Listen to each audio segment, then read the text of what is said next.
Recording in progress.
All right. Hello, everyone, and welcome back to School of Speech, presented by Speech Therapy PD. School of Speech has been designed for all of us school-based SLPs to come together to learn boldly, think critically, and really shine the light on the incredible work we are doing every single day in the schools. I'm your host, Carolyn Dolby, and I am so glad you're here. Today's episode is one that I know many of you have been waiting for, especially my SLP peeps that are working with multilingual students and wondering how to assess thoughtfully, ethically, and most importantly, how about realistically, right? So today we are talking about multilingual evaluations and how to elevate your assessments using converging evidence. So we aren't relying on just one test score to tell a story, maybe an incomplete story at that. So I have truly could not have picked a better guest for this conversation, and I am thrilled to welcome Emily Sweet to the podcast today. Emily is a bilingual speech language pathologist and a clinical associate professor at the Institute for Speech Language Pathology at Widener University. She earned her master's degree from Teachers College at Columbia University and has spent 15 years working in hospitals and school-based settings. And now she specializes in clinical education and culturally responsive care across settings. So Emily, welcome to School of Speech. I am so happy to have you here. Hi, Carolyn. I'm so excited to be here with you today. Me too. All right, y'all. Before we jump into today's topic, which is going to be a good one, don't forget that every episode of School of Speech is offered for 0.1 ASHA CEUs, and that's through your Speech Therapy PD account. Now, those of you that are listening live, well, first of all, thanks for being here live. We love a live audience. If your state license requires live CEUs, please be sure to jump back onto Speech Therapy PD account at the end of today and make sure you go through all those modules to make sure you get credit, because I want everyone to get credit. All right. Most important now is we love to have an interaction with our live audience. And we really, truly love and encourage your comments, your questions, all of the fun stuff. And please use the chat. Anytime I'll be moderating the chat for your questions and your comments. And I really love to know where everyone's coming from. So let's get us started. If you are listening live, please jump in the chat and tell us where you're at. And while you're doing that, I've got one more piece of housekeeping, little check to box to check. How about that? Just some disclosures. I'm a salaried employee at Portland Public Schools in Portland, Oregon. Oh, look where everybody's coming from. I love it. I'm a co-founder of A Place to Start Therapy, and I do receive compensation from Speech Therapy PD, being the host of School of Speech Dream Job. Our guest today, Emily Sweet, is a salaried employee as well. She's salaried at Widener. Am I saying that right? Widener? Oh, good. I thought Widener, yeah. Okay, and I also have the Stepping Stones group. Yep. And with neither of us have any non-financials to disclose today. All right. Hey, everyone, look at where everybody's from. Again, I love the fact that we are reaching the nation. That's what I love about School of Speech. Thanks, everybody that's jumping in. Hello, everyone. I see some names that I've seen before, so welcome back. I see some new names, so welcome. And I know you guys want to have me get started. So let's get started. Here we go. I wanted to start the conversation, that big question on why we can't rely on a standardized test alone. And I knew that was like a really big question. So I'm thinking okay, let's paint a word picture. Here we go. You come to work and you get to your desk, and there is a folder of an initial referral for speech language testing, and it's a multilingual student. What do we do? Where do we start? How do we start? Yeah, and that's a very familiar picture, more and more so. Um, we get a new student, they need to be evaluated. I am going to start by getting to know this student through all the people that interact with them. So I'm going to start by talking with the teacher. And a lot of this is what we do, hopefully, with our monolingual students as well. We go talk to the teacher. What are you seeing in the classroom? Where's the breakdown? What's happening? We're going to talk to the parents because and we'll get into this a lot Okay. more, but there's a lot that tells us that parental report is a really strong diagnostic indicator. So we're going to talk to the parents. We're going to go do some observations, watch this student, and really get a sense, not just for how they're communicating, but what their language differences look like. Are they communicating in their home language, in their school language? What does that look like? And, once we have that picture, we can start to plan what our evaluation is going to look like and what other measures we're going to need. And I heard you use the word differences because I know that I'm assuming we all are trying to figure out the difference between a language difference or a speech difference. It could be artic or language Yeah. versus what we're really trying to suss out is the disorder, right?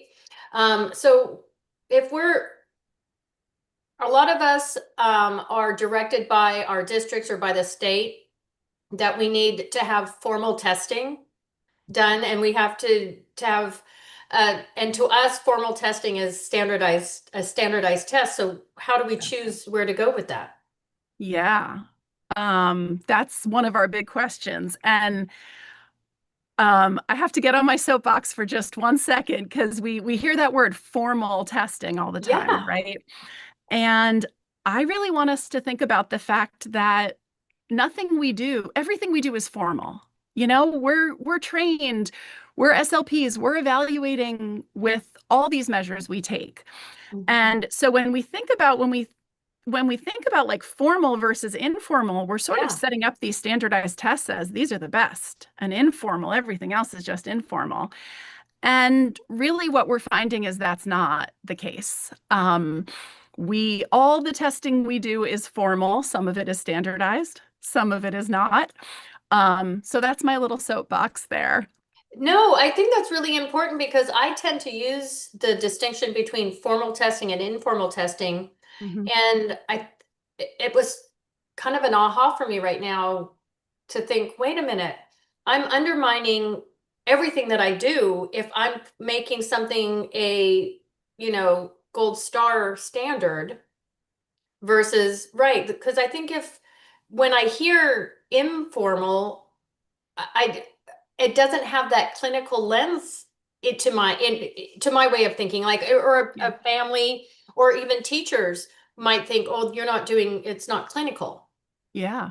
And I loved what you said that everything we do is formal. And I think just like I had uh another episode where we were talking about the importance of using our full credentials and Mm. stating that we are speech language pathologists. We are scientific, we are clinical, and I think this is really dovetails that nicely that all of our assessment, all of our data points are formal and clinical. I think that's important. So, but that kind of makes me, so now I'm thinking about standardized testing. What are some maybe some misrepresentations or misunderstandings when we're looking at our students that come from a multilingual background when we're using a standardized test or standardized scores? Yeah. So I think we have to be really careful about using standardized tests and relying on those numbers until we really get a good look at the manual and see is the student we're testing represented the Mm. standardized test? With very few exceptions, a lot of the tests we give don't include our students in the normed population. The self Spanish is one that we use a lot. It's one of our Mhm. few available Spanish tests for our older kids. Very, very little bilingual representation there. Almost all the students were monolingual that was normed on. What? Yeah. What? No. Wait. Okay, I'm sorry. It's like, I'm sorry. It's been a long day. So, did I just hear you say that the Self Spanish is normed on monolingual and not Primarily okay. normed on monolingual students. Okay. And so right there, right, we're already taking down the accuracy, the reliability of this thing that is theoretically the gold standard, and really it's not. Sorry, I had to take a drink on that. Y'all, it's water. It's water. Sure. But okay, no, because now I'm saying, okay, whoa, this is big. So it isn't a gold standard of having a standardized test when we're looking at our population that we are using the test on. Mhm. Um, so what, okay, we're not throwing away standard. This is not Right. an episode saying, all right, SLPs, throw out all your standardized tests. We're not saying that, right? Please, no, because Right. I know there's got to be some use, some situations where they are helpful. How can we, maybe my question as I stumble over my words, because I'm a little gobsmacked, like what you just told me about that, and I should have known that. But sometimes I forget is what can standardized tests do for us? And maybe Yeah. if we understand what the use is, we can explain that to families and teachers and our districts and the state that are requiring us to use a standardized measure. Maybe you're going to enlighten us on maybe some other standardized measures. I don't know. I don't know. It's a brand new day for me. Let's go. We got lots of options. We got Okay. All lots right. to choose from. But yeah, so I'm going to borrow a phrase from my wonderful colleague Lauren Hayden, who said to me when we talked about this, the standardized test shouldn't be the rule, it should be the tool. Ooh. So, yeah, I know. We use it as a tool, not as a rule. Um, we really can't, for most of our students, we can't give this test, get the score, and say, yes, you qualify or no, you don't qualify, right? Because either the norming sample doesn't match or the sensitivity and specificity of the test isn't appropriate. The confidence interval is too large to tell us anything. Like there's so many concerns. But, we can still give the formulated sentences subtest in English and Spanish and compare that data and say, after looking at this, they were able to, what sort of sentences were they able to formulate? Where did they break down? What kind of, can they use one clause but not two clauses? So we can still get, and we can even report raw data, on the following directions, they were correct in 19 out of 32 administered. So we can still get numbers, we can still get valuable data, even if we determine that it's not going to be appropriate to score the test. Okay, so I like that we're going to use it as a tool, not the Yeah, rule for our decision making. It's yeah, a tool towards our decision making. Okay, all right. So then if standardized tests don't tell the whole story, and what's a better framework for us to use for making decisions? Is that a big yeah. ask too? Yeah, big ask today. Big ask, but it's a big topic. It's huge, and I think a lot of us really do struggle Mhm. because we want to do it right, and we want to do right by all our kids. And the last thing we want to do is over-identify, and just as importantly, we don't want to under-identify. Yeah, Yeah. absolutely. And both of those are big problems. with especially if we rely on standardized testing, and both of those do a big disservice to our students. So we can think about a converging evidence framework. And Okay.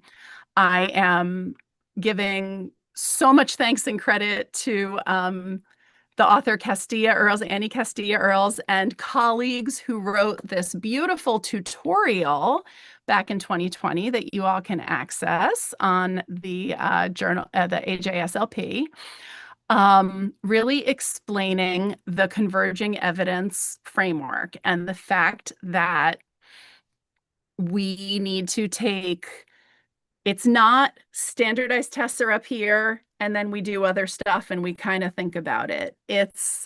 We have our standardized tests, we have our parent and teacher input, we have our connected speech and language, and we have our evidence of learning, dynamic assessment, response to intervention, and all of those can come together.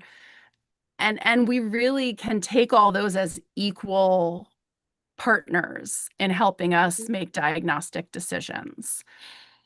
Um, And yeah, did you see what, sorry, Jennifer, you are right. It takes a lot more time to analyze the data from the subtest than it is just to score it. And I think again, and I hear that, and I yeah, think that's why we need to fight for the fact that if we are doing evaluations, that no, we can't just do a quick evaluation in an hour. yeah, Evaluations take time, and we need to advocate for the time to do a robust evaluation on our contracted time in order to have that time to analyze the data. That's why we are pathologists.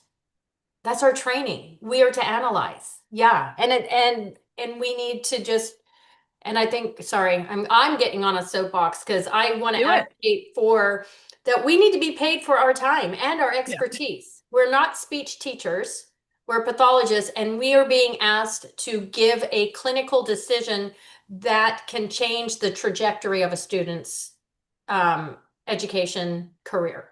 Yeah, we're diagnosing a disability. It's a big deal. Right. And I think I think it's just because we're just so darn nice. We are. Like SLPs, we are just a lovely bunch of people, men and women. We are just delightful. And we need to say, when we get 14 initials to say, that's, we're talking, that's hours and hours and hours. Yeah. Yeah. Right? So I guess I want to say I understand, ladies and gentlemen listening, that it is true, it is taking a lot of time, but the student is worth it. Absolutely. And how many times, if we do start with a standardized test, we do the standardized test, we score it, we use our confidence intervals because it's so important to use our Yeah. confidence intervals, and we get a number that's like, you know, 78 to 95. Mm-hmm. What And do we do with and that? it's inconclusive, right? What does that Mm-hmm. tell me? It tells me that there's a 95% chance that they're either within the norm or a standard deviation below the norm. And that's not enough to make a conclusive decision. And if I qualify that kid and they don't need it, again, it hurts them and Yes. it hurts me. They're on my caseload, they're on my colleagues' caseload. Like it's worth putting in that time to make those diagnostic decisions that really put the kids in the right place where they need to be. So before we go further, I think there may be some listeners, including myself, that might be new to the approach, and maybe we could dive a little deeper into what converging evidence is. Do you mind maybe like really going through those pieces and how robust it should be? Um, Yeah, Give us an idea of what we're working with. absolutely. Yeah. So the the image that they use in the paper that I'll paint a mental picture for you right now. We can picture we have four little boxes, right? And one of our boxes is standardized testing, which we're already talking about a little bit. And then we have some of those other things that we're going to do in our testing. So one of them is going to be parent and teacher input or parent and teacher measures of concern. Mhm. That's going to include things like a really robust parent interview, um, and a teacher interview where, for example, in the parent interview, we might use something like the critical questions from the Leaders Project website. We might use, there's some questionnaires out there that give us specific questions, but we're really looking to find out from the parents what's the language history and the developmental history for this child, all the different ways that they're communicating, who they're communicating with, how they're showing their strengths and their abilities. We want to get parent information about, obviously, family history, just like we would with our monolingual children. So we're really getting a deep understanding of what the parent is seeing of this child's communication. And then we're relying on the teacher to give us a good, that gives us our sort of conversational language. And then with the teacher, we're looking to get a really good view of what's their academic communication like? How is their syntax? How is their academic vocabulary? How quickly are they picking up new words that you introduce to the class? So getting that sort of specific input, if we're talking about a language evaluation, would be kind of our second box of our four boxes of our converging evidence. I just We put in, can, sorry, when you said the Leaders Project, I took just a quick second and I just went and got the link for that and I just popped that in the chat. Sorry for interrupting. no, So thank you. so if my eye went a little to the side, it was because I thought, oh, let me grab that really fast because I think that that would be a great reference for our listeners. Mhm. So you're going to be giving us four boxes, and I just want to make sure, is the first box parent The or is first first box box is standardized? is they are in no Oh, particular order, and that's very much on purpose because okay, we are okay. approaching this in the order that makes sense for us and our student, right? Hmm. So, yeah, one box is going to be our parent and teacher concerns and Hmm. input.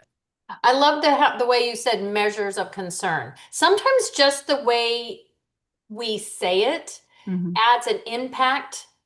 And it sounds, because if you just said parent interview, that doesn't hold as much weight than when you say measures of concern.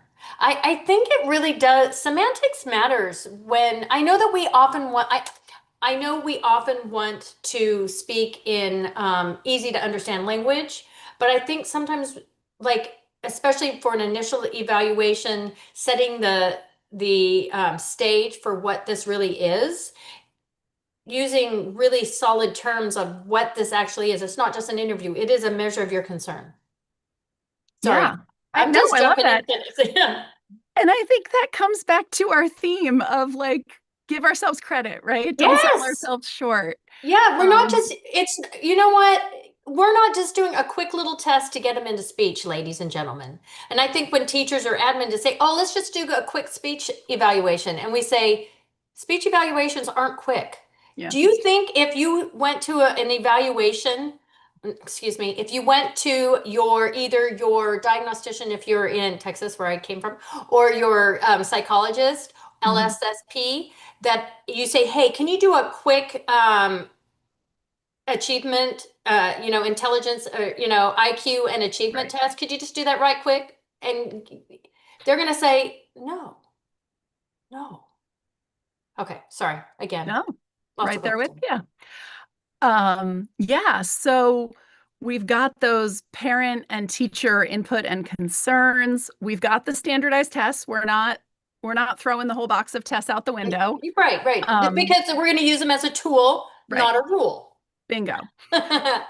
So those are two of our boxes. And then we've got our language sample or our connected speech and language production, right? If we're looking at our tick, we're doing our speech Mhm. sample or our language sample. Um, and we're getting, especially if we have a multilingual student, we're really trying our best to get a robust language sample in both of their languages, Right. so that we can analyze their macrostructure, their microstructure, and their strengths and their needs. We might find that's a place that we really often reveal, oh, hey, their English one, they're struggling, but look at how they did in their native language. Mhm. And again, that's a difference, not a disorder. So that takes us back in that direction. Absolutely. I think you just hit on it that it has to be in both languages. I know we know that. I know all of us know that, but the how heavy it is when you can really when you have that robust first language Yeah. sample Yeah, because it differences does not a disorder make. absolutely. And I there's a comment in the chat right now that I think is such a great question about the interviewing. Hmm. Would you suggest we speak to our multilingual students' parents annually to see if concerns change? Um, Absolutely. We have our annual IEP meetings if we're in the schools, if we have them on an IEP. And, it's easy to sort of say, like, oh, do you have any concerns? No. Okay, great.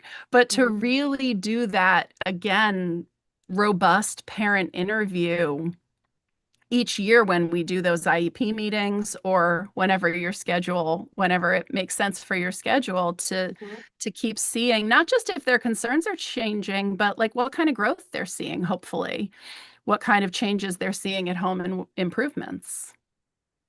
Taking a strength-based approach to it also. Absolutely. Yeah. Thank you, Sandy, for adding that, for asking that. So yay.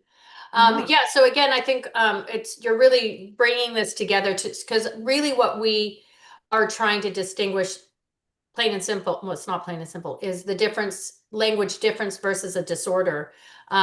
Absolutely. Um, and so we've got when we're looking at our four boxes, and I do like the fact that you reiterated that it's not a we go this first, this, Right. but you just you work it in the way it works. Parent teacher measures of concern. I think it's also really important. Having that parent interview, absolutely. But how often do we do a teacher interview versus a teacher questionnaire? Right? And I Right. know, and how having teachers articulate exactly rather because sometimes I remember handing out a teacher questionnaire and they would say rarely all the way down, Hmm. right? And then you're like, Hmm. okay, teacher has, concerns. But then Right. really understanding where is the concern? I Yeah. think, you know, which is going to lead me. Well, I know we've got three, and you're going to give me the fourth, but it just led me to another question. So I'm just going to swallow that question for a minute. So we have parent teacher measures of concern. You're very robust, connected speech and language samples in all languages that they speak, and here too. And then your standardized testing tool. Yep. I'm liking that now. All right. And then what's our last one? So then we're left with their potential for learning, That's what yep, potential or I believe the word they use in the paper is observation of learning. or Both of evidence which, of learning, I think you said too. Evidence of thank learning. you. These are all Yeah. great words. I Yeah. know. Let's throw out all the words that we could start using. Evidence of learning. I like that.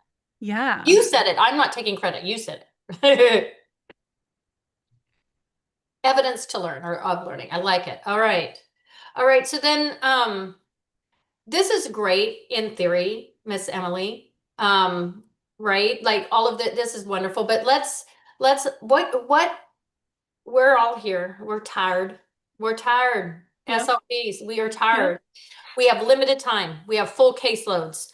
So actually we want to do assessments right. We want to do it the right way. We don't want to waste time. We don't want to do anything, what do we need to do? How do we need to do all these four things how do we make it work in the real world? Yeah, that's absolutely it. And we're over here advocating for change, but if it's not happening yet and we still have our 1 or 2 hours that we have to fit our assessment into, Mhm. how are we going to make it work? Yeah. So there are some ways that we can streamline our processes a little bit, right? We can, especially with our language sample, and we talk about evidence of learning, we're really talking about dynamic assessment. RTI, if we have time, right? An RTI program might run a couple weeks more than that. So maybe we're doing dynamic assessment right then and there during our testing. Um, and these are things that feel hard to achieve. They feel like, what is this? How do I do it? What does it look like? So let's break it down a little bit and Yeah, yeah, yeah, figure yeah. out how to make it doable. So when we're looking at our language sample, I'm again going to refer to the Leaders Project, which that website's in the chat, Mhm. as one fantastic resource. There are certainly others out there. The Leaders Project has a free resource called the Slam Cards, which are Yes, really fantastic. Yep, I you know love them. those. Yep, Yep. I love them. I'm gonna go get Really that reference. fantastic for language sample elicitation. They get the narrative sample. They have questions for you to ask so you can start to see, theory of mind and inferencing and all these other higher level things. You even elicit a personal narrative at the end. So you get both a regular narrative retell and a personal narrative. Oh, I'm done. So you can get, excuse me, you can get a lot of good stuff with the slam cards. They are appropriate for use with students from a wide range of languages and ethnic backgrounds. So props to the slam cards. There are other ways out there that we can get our narrative sample, depending on our kids' age, right? We can use wordless picture books. The frog books are a really popular one. Even videos to get those retells. Um, Hey, I'm just, my thought is, I'm just thinking, I love the book Chalk. I think it's it's a wordless book called Chalk. Um, all y'all that are out there in listening land, if you have a good wordless book or another idea for eliciting a language sample, pop it in the chat for us. We're a whole hive here. So if you have any ideas, we'd love to, go ahead, pop it in there. Yeah, yeah. Uh, Oh, excuse me. I think we have a question. Um, Sam, let me see. You said, could you clarify if a student is successful in dynamic assessment, if that means they're a good candidate for therapy or okay. Okay, what we're clarifying is, does dynamic assessment, does that mean they're a good candidate for therapy, or does it indicate that there's no disordered learning and they don't need therapy? Sam, thank you for asking that. That is a perfect answer. Amazing question. Yeah. So short, simple answer, and then Mhm. we'll Yeah. dig into it, right? If they're wildly successful in dynamic assessment across the board of what you do with them, then we're usually going to conclude, again, we have our 4 factors, Mhm. nothing outweighs everything else. But if the dynamic assessment is super successful, that's going to indicate that that they likely don't have a speech and Mhm. language disorder. Because what we're looking for is them demonstrating that they have the ability to learn with a reasonably small amount of teaching. Right. So my dynamic assessment isn't going to be a 6 hour lesson on 3 vocabulary words because that's not a reasonable amount of teaching. Yeah. Right. My dynamic assessment is going to be a 20-minute lesson on, 8 vocabulary words. And if with, for example, that amount of instruction and repetition and practice, if they're showing really good gains in those words, then they're demonstrating a great ability to learn. And that kind of points us to, well, maybe they just haven't had the opportunity yet. Maybe they need more teaching and more instruction rather than there's a disorder here. They need they need therapy. I love it. We're getting some good responses from our listening, our live audience. So those that are just listening later, Jackie Brown. Hey, hi, Jackie. Thanks for being with us. She indicated a book called Journey. Danielle, Field Trip to the Moon. Oh, Catherine doubles down on that one. Ashley, thank you. The Carl books. Oh, Emily, Rory Story Cubes. Yes, thank you for that. So thanks for those. Keep popping those in because we want to learn from each other. Put anything in that you can share with us. We love it. Because we are a village. Um, I will give my shout out when I was working with the little ones. Goodnight Gorilla. Anyone love Goodnight Gorilla out there? That was one of my favorite wordless picture books for the younger kids. I love it. Oh yes, we're getting yes, yay, Oh, I getting lots of love love for Goodnight Gorilla. Awesome. it. So I love, thank you for really like telling us the reason behind the dynamic assessment really is to see their ability to learn. Because language is the foundation of learning. And if they just need a little extra explicit teaching, Mm-hmm. we're not, that's, they're general ed first, do they need special ed supports? So we want to make sure that they're getting the robust instruction in their current setting. Absolutely. Yeah. Oh, Catherine just said she used Goodnight Gorilla today. So, whoa, I love it. So shout out to that. All right. So we're really trying to balance everything that we need to do with being realistic. Right? Excuse me. So is there something that we could some wording we could use as SLPs when we get pressured to say just give the test, move things along? No. What can we say to that?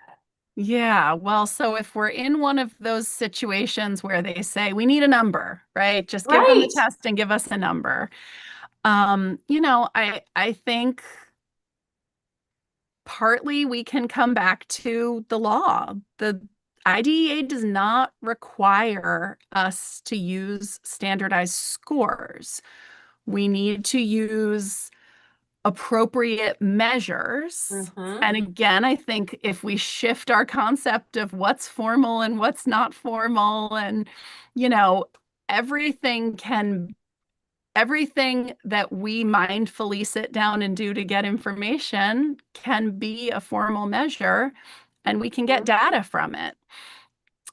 So yeah, I think sometimes the answer is just no, the law doesn't say I have to do this.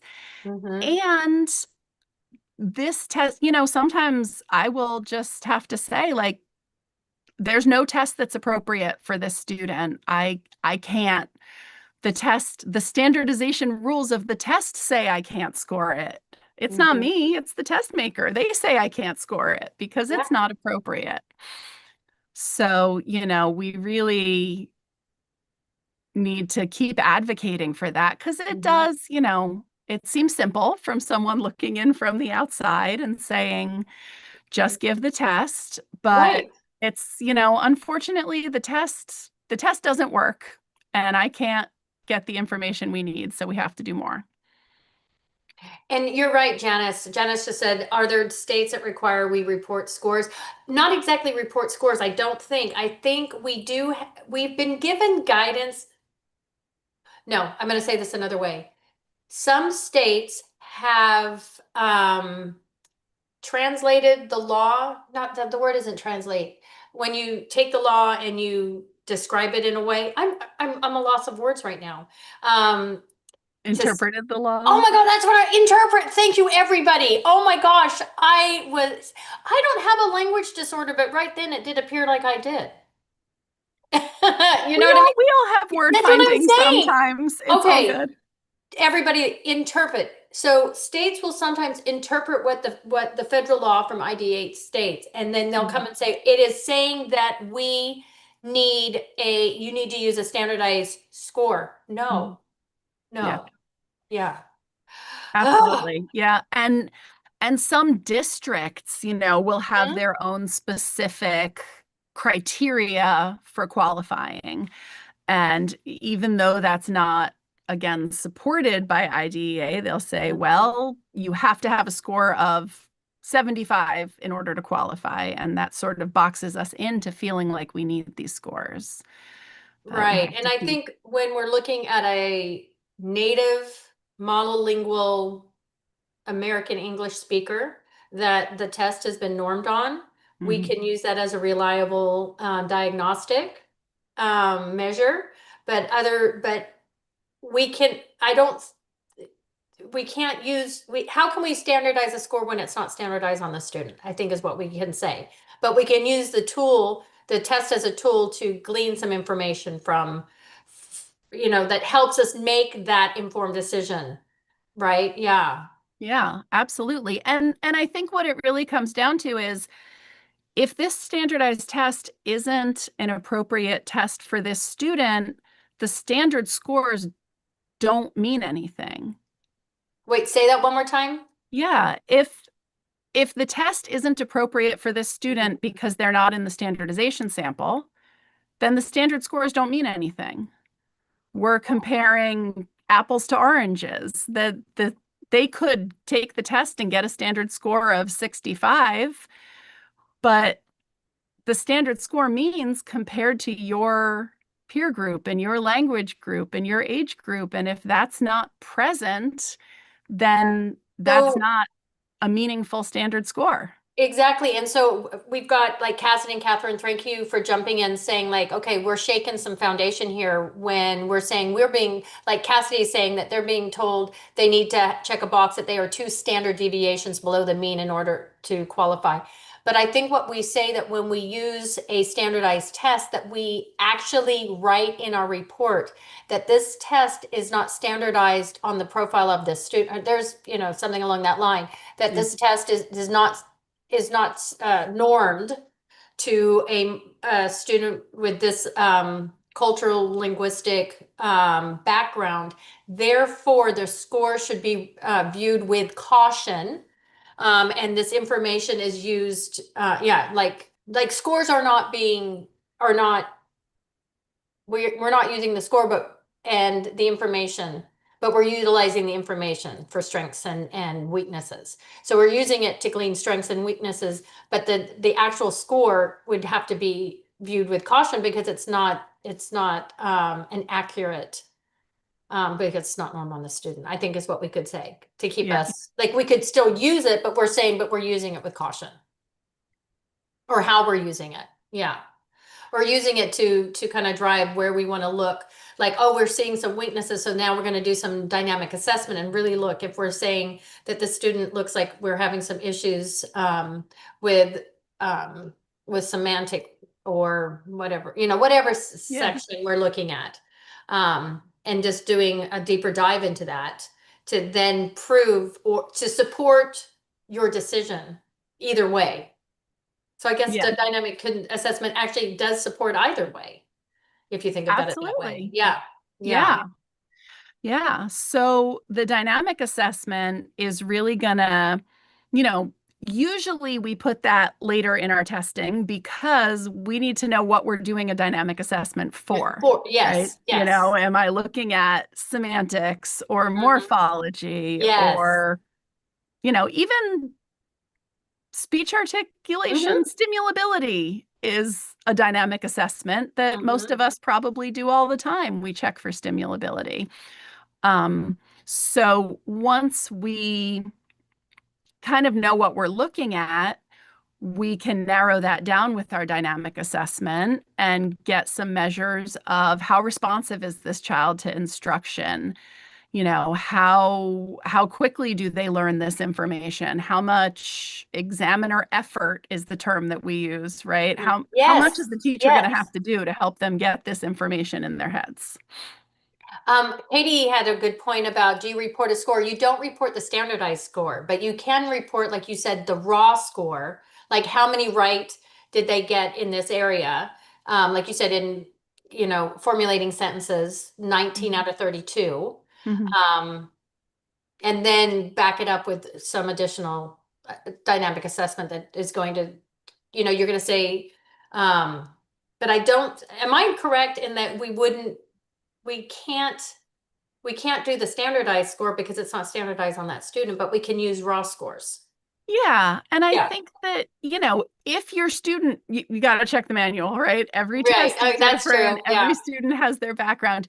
If your student falls within that standardization sample, if you check out that manual and you're like, no, we're good, I'm comfortable with this, Hmm. then I'm saying, here's the score, still use it with caution, right? Yes. Um, but if the student is not at all represented on the test, it's like I'm giving a test, it's almost the same as testing outside the age range, right? If I give the PLS to a seventh grade student, Mm. I'm not reporting that score. I'm getting No. really valuable information maybe, but Yes, I'm not especially reporting that score. but if they needed that, you needed to use the PLS to see where they were actually functioning, and Yep. you're using that as criteria reference. Oh, where did I get that? I don't know why I said that. But yeah, sorry about that, y'all. Um, uh, but you're right. It's giving us information of where they're functioning. Absolutely. Sam's question about like for our African American students, assuming would we expect dialectical differences? It doesn't feel right to make that assumption. Absolutely. You would then I'm jumping on this one is that when you are interviewing the parent, you're literally doing a language sample on that parent, right? Especially when if you're doing an artic and the student, like in my family, I'm from Australia, and we say thing instead of saying thing, we say think. We do a K. Uh-huh. I don't normally do it, but if I've been around my mom too long, my older sister does it way more than I do. Something instead of Mhm. something, right? And you're hearing that from mom that or dad, that's part of your eval, that this is how they're saying it. And that is a dialectical difference than Yep. a disorder. Absolutely. And I think that's such a good point about it comes back to your parent interview. Hmm. And one of those questions we can ask in the parent interview is, if the child has siblings, how do they compare to their siblings? Do you notice differences between them and other children in the neighborhood? How do they compare to their cousins? So, really getting that picture of, are they communicating in a way that's appropriate for their community? Hmm. Mm. Or or Oh. if the parents are concerned, then that's kind of a red flag of like, it's not dialect. There might be something more going on. Mhm. Exactly. I like Julie's question about in the pre-referral process, do you think it would be beneficial to screen in English and then have parents and our interpreter ask the same questions and try to see if there's difficulties in both language? Yes, I think I just answered that one. Because absolutely 100%. Um, you know, the same can go for if they do speak two languages. Okay, let's just throw this out there. And you're giving it in English and they're like awesome. I mean maybe not Yep. awesome, but they're not like bombing it. That's your data right there. You don't need to go back and do a second like your first language because you're like, wait, if this is their academic language, their education language, and they are not showing a disorder, I don't think we would go any further, but that might be a weird one. I don't know why I came up with that one, No, but I totally agree. Like then like take yes for an answer, right? you know what? Maybe that's what I'm trying to, thank you. Take yes for an answer. Like, why are we always trying? Just because we have the referral doesn't automatically mean it's that confirmation bias that we run into that, somebody saw, there's a referral for this student, so therefore they must have a disorder. Mm. I think that's a little sticky wicket and something that we can fall into that we just, well, if there's concern, so therefore we need to really dig and find out where the real problem is because it's obviously a disorder.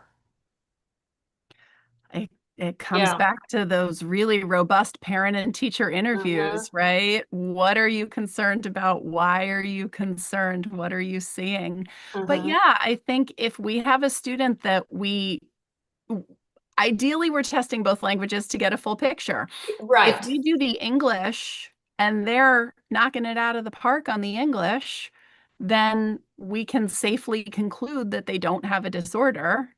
Right. And if they knocked it out of the park on their first language, it's not a disorder. Exactly. Yeah. If we Right. decide to start in Spanish and they knock it out of the park, then there's not a disorder there either. Yeah, especially if you are a bilingual, if you're lucky enough to be a bilingual with the same dialect as the student. I mean, Right. if Right. all the stars aligned, right? Yeah. Um, yeah, I know, I know. So I guess I really want to talk also about how to really help our SLPs here, because thank you all for being here today, because I know we're all wanting to do better. And we want to do right, not just better, we want to do right. And I get it. How can we really help our teachers, administrators, families really understand the difference between disorder and a difference so that we're advocating for appropriate evaluations and supports? Yeah. That's a big question. You know, I think we in the field have been talking about this for a long time, Yeah. difference versus disorder and appropriate identifications. Mhm. And we have, so much knowledge about language development and language difference that we can share and pass on to our teachers and our teams.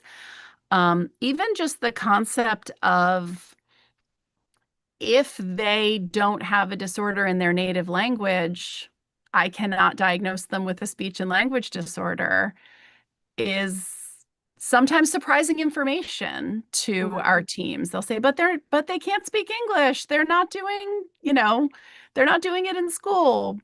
But sharing that information of just here's how bilingual language development works. Mhm. Sometimes sharing timelines. It takes a really long time to develop mastery of a new language. And sometimes we feel like, well, they've been here a couple of years, they're really good in conversation, but they're still struggling in school. There must be something wrong. Right. And maybe there is, Mhm. but we know that cognitive and academic language proficiency can take like 5 to 7 years to master. Mhm. And we should absolutely be helping and supporting these kids, but diagnosing them with a disorder might not be what they need. Right. They need right, general ed supports for a multilingual learner. Yeah, absolutely. They So need just, those yeah, levels of support, multi-tiered level of support for the student that is exposed to more than one language. And Jennifer, I want to redeem myself about, would you ever have a kiddo that would have show a disorder? Wait, wait. Have you ever worked with a kiddo who showed a disorder in their first language but not in English? I think the only reason, the thought I was thinking on that was if like their first language was maybe Spanish, but they've been speaking English for ever. You know what I mean? Like if English was just as dominant. And it comes down to like different about dominance and that Bix and Calps, yeah, how long, right? yeah. And Anastasia has a question for you. I'm going to stop talking. Could you please repeat how long it takes okay. How long, right? You did give how long does it take to develop cognitive and academic language proficiency, the Yeah, CALPS? the number we usually see is 5 to 7 years for cognitive and academic language proficiency.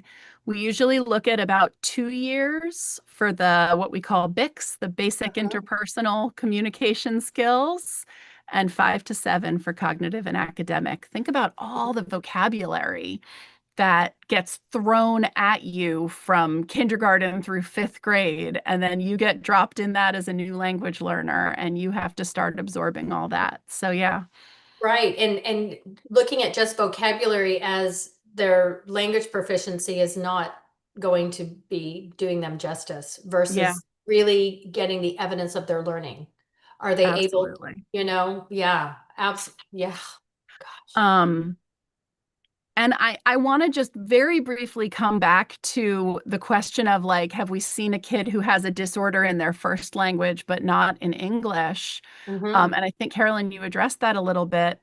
Something we sometimes see, especially as kids get older and they spend more and more time in school, is language attrition. So they might start to lose that home language a little bit Mm-hmm. because they're getting all their schooling and probably a lot of their social interaction in English.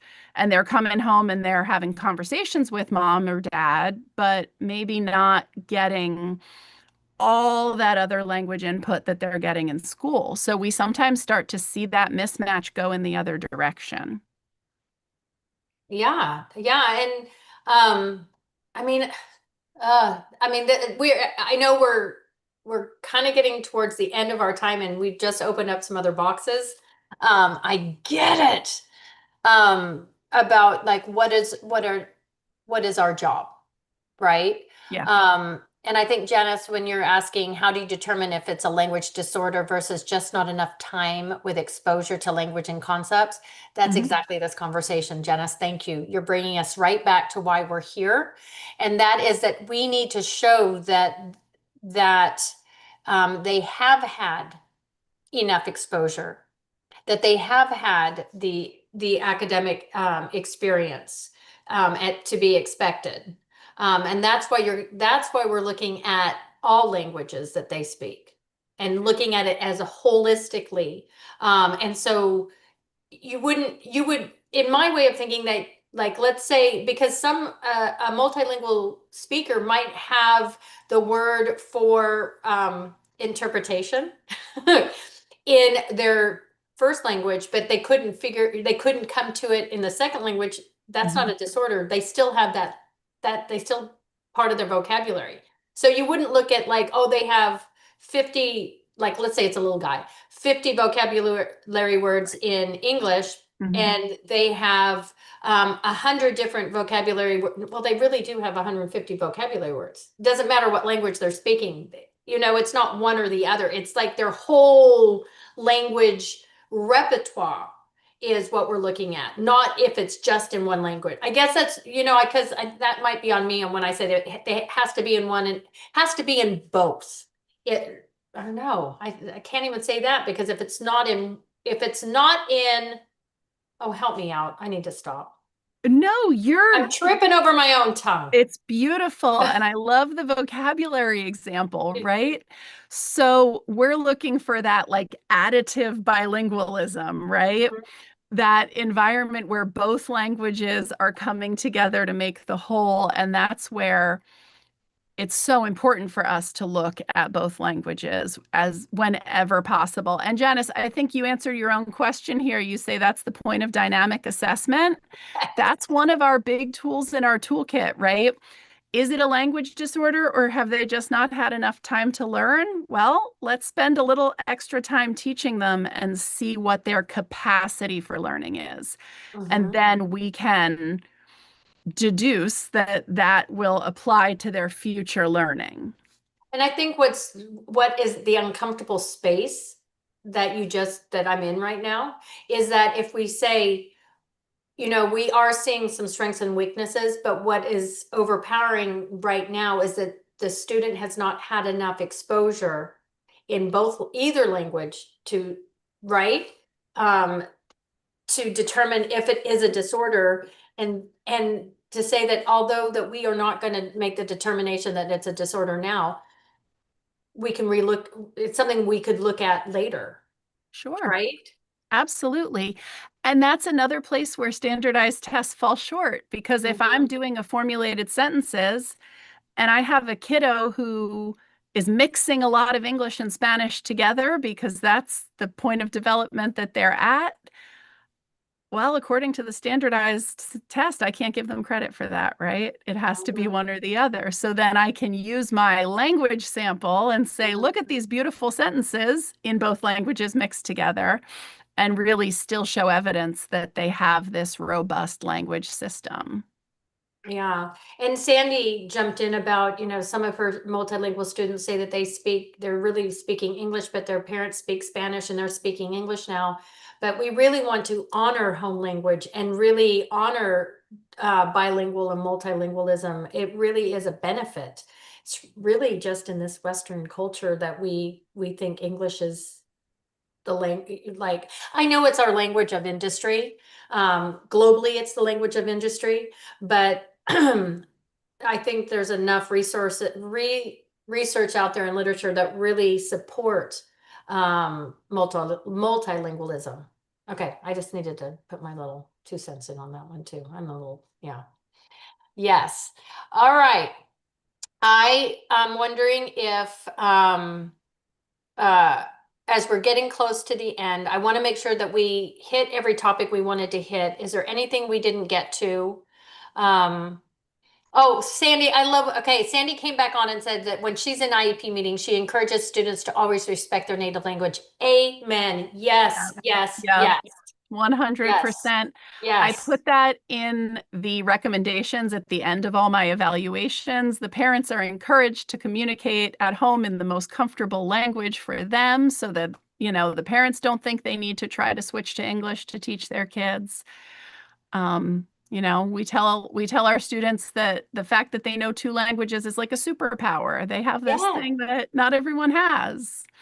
So And yeah, to really honor that and being culturally responsive and culturally sensitive yeah, is big. And Lauren, thank you. Lauren was really vulnerable in saying that she used to think that mixing languages was a red flag, but actually it's code switching, right? yeah. Yeah. And Thank and you, so Lauren. we can also think about this term like interlanguaging or translanguaging, where Mm-hmm. we're building bridges.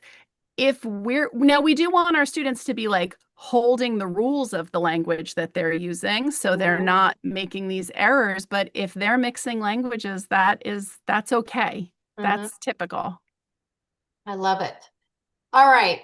So, I think this has been such an important conversation. I feel like you've really hit a lot of things. I just kind of want to bring us together if you want to redefine converging evidence, Yeah, let's do that. absolutely. So we can So end on a high here.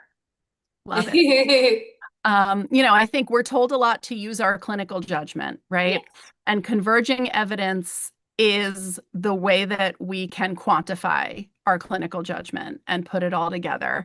So when we're using converging evidence, we're considering parent and teacher input measures, standardized testing, connected speech and language, and evidence of learning. We're giving them all equal weight. No one measure is more powerful than the others. And we're looking at those together and what trends and what direction they show us to come to our ultimate diagnosis of language impaired or not language impaired. Awesome. Awesome. So I think we've got some great resources in the chat. Go look at what was it?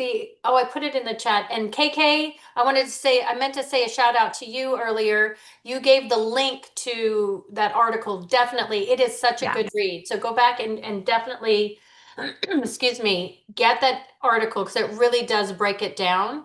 And Mhm. I think it gives us words and just language to use when we're supporting why we're doing what we're doing and how we're doing it for sure. Um, Absolutely. And the name of that is Beyond Scores, which I think just that oh, title is so beautiful. I love it. Right, beyond scores. I love that. Okay, I want to make sure that we got everybody question. KK just jumped back in. Some of my students have been exposed to 3, 4 languages. Oh my gosh, that's amazing, right?